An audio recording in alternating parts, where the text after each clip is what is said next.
আসসালামু আলাইকুম। আজকে আমি আপনাদের সাথে কিছু কথা শেয়ার করি। সেটা হচ্ছে এবার 18তম থেকে যারা শিক্ষক নিবন্ধন পাশ করে অনেক জায়গায় সুপারিশপ্রাপ্ত হয়েছেন তাদের কাছ থেকে দেখা যাচ্ছে মোটা অঙ্কের টাকা আপনার দাবি করছে। তো এই পরিস্থিতি অনেকেই সম্মুখীন হচ্ছেন। এইখান থেকে আসলে পরিত্রাণের উপায় কী বা কী করা উচিত? দেখুন, প্রথম কথা হচ্ছে যে অনেক প্রতিষ্ঠান প্রধান 4 থেকে 5,000 টাকা বা চাচ্ছে বা 6,000 টাকা চাচ্ছে। এর পিছনে কিছু ইলজিক্যাল লজিক আছে। দেখুন, এই টাকার মধ্যে একটা অংশ দেখা যাচ্ছে কম্পিউটার অপারেটর যে নিয়ে আসেন, সে আপনার ফাইলগুলো পাঠিয়ে দেবেন এমপিওর জন্য। তো সেক্ষেত্রে সে হয়তো 2,000 বা 2,500 টাকা তাকে দিতে হবে। তো আপনি এই যে টাকাটি দেবেন তার মধ্যে থেকে সে কিন্তু এই অংশটি পাবে। 2 নম্বর বিষয়টা হচ্ছে অনেক শিক্ষা অফিসার আছেন যে তাকে আবার মিষ্টি মুখ করাইতে হয়, কিংবা দেখা যাচ্ছে যেটার নাম হচ্ছে ঘুষ, 1-1,500 টাকা দিতে হয়। 5-6,000 টাকার হিসাব কিন্তু বলছি।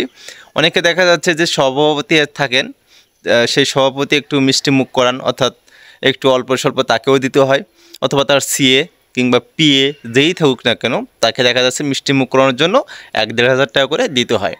তো সব মিলে আপনি যদি হিসাব করেন 5-6,000 টাকা এইভাবে যায়। একটা হচ্ছে কম্পিউটার অপারেটর যে কাজটি করেন আপনার মানে শিক্ষা অফিসারের যোগাযোগও থাকেন অনেক সময় দেখা যাচ্ছে। তাছাড়া এই কাজগুলো আসলে পার্সোনালি খুবই টাফ ব্যাপার, স্ক্যান করে 2 MBর নিচে রাখতে হয়।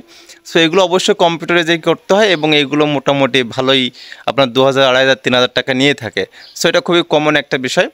আর যদি আপনি শিক্ষা অফিসারকে যে 1-1,500 টাকা আপনি যদি বলেন ওইটা হচ্ছে ঘুষ হিসাবে, তাহলে ঘুষ। আর যদি বলেন মিষ্টি মুখ, জোর করে মিষ্টি খাইতে চাই, তাও সেটাও কিন্তু ঘুষের মধ্যে পড়ে। সো দেখা যাচ্ছে আসলে কারণ কি, এই যে আপনি 1-1,500 টাকা যদি আপনি না দেন ওদেরকে, তাহলে ফাইল আপনাকে ঘটতে হবে বিভিন্ন জায়গায়, বা আপনাকে রিজেক্ট করবে বারবার ত্রুটি দেখিয়ে। সো এই ভয়ে অনেকে কী করেন, 1-1,500 টাকা দিয়েই দেন, মানে দিয়ে দেয় আর কি। তো সেক্ষেত্রে দেখা যাচ্ছে যে এইটা খুব বেশি একটা ইস্যু না। বাট ইস্যু কোনটা, অনেকে আসলে 4-5,000 টাকা কোনো ইস্যু মনে করে না। আমি এই বিষয়টা নিয়ে আলোচনা করছি না, কারণ এর মধ্যে হচ্ছে কিছু টাকা আছে লজিক্যালি দিতে হয়। কিন্তু দেখা যাচ্ছে যে 10,000, 20,000, 30,000, ইভেন 50,000 টাকা, 1,00,000 টাকাও চেয়ে থাকেন। সো আমি তাদেরকে বলবো, ভাই আপনারা এই টাকাগুলো অবশ্যই দেবেন না। 50,000 বা 1,00,000 টাকা কিংবা 10,000, 20,000 এটা অবশ্যই একটা ঘুষের আওতায় এবং বড় ধরনের একটা চাহিদা। সো এই ক্ষেত্রে আপনারা দুর্বল হবেন না, আপনার আত্মবিশ্বাস রাখবেন, আপনারা একটু স্যাক্রিফাইস করতে শিখবেন। অনেক সময় দেখা যাচ্ছে 10,000 টাকা চাচ্ছে। এখন অনেক শিক্ষক হচ্ছে প্রভাষক যদি জয়েন করতে চায়, তা এখন চিন্তা করে প্রথম মাসে যদি 22,000 টাকা, সো সেক্ষেত্রে 10,000 টাকা দিলেও কিছুটা লাভ হচ্ছে, প্লাস দেখা যাচ্ছে দ্রুত জয়েন হতে পারছে, সিনিয়রিটি থাকতেছে। এই হিসাবে কিন্তু অনেক সময় দেখা যাচ্ছে অনেক প্রভাষকও 10,000, 12,000 টাকা দিতে রাজি হয়। আবার অনেকে দেখা যাচ্ছে সহকারী যে শিক্ষকরা যারা আছেন তারাও কিন্তু এই সিনিয়রিটি কিংবা অন্যান্য সুবিধার জন্য বা প্রতিষ্ঠান প্রধানের সঙ্গে ঝামেলায় না যাওয়ার জন্য 10-12,000 টাকা দিয়ে থাকেন।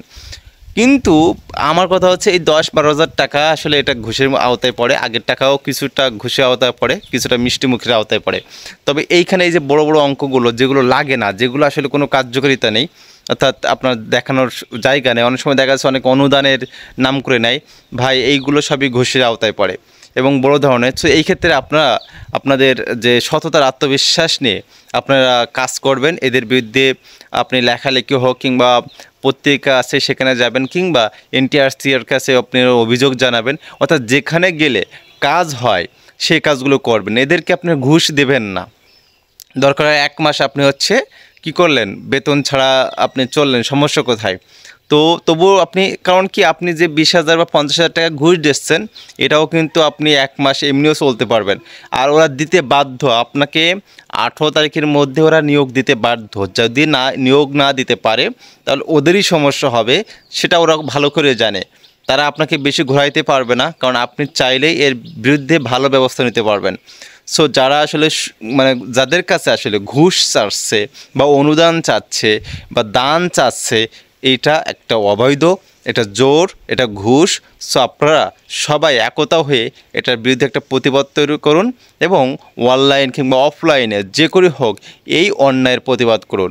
সো আপনারা যাদের কাছে টাকা চাচ্ছে বড় মানে অঙ্কের, অবশ্যই আপনারা দেবেন না, এটা আমার পরামর্শ থাকবে। কারণ অন্যায়কে সাপোর্ট করা, অন্যায়কে এগিয়ে যেতে সাহায্য করা, এটা একটা অন্যায়ের মধ্যে পড়ে।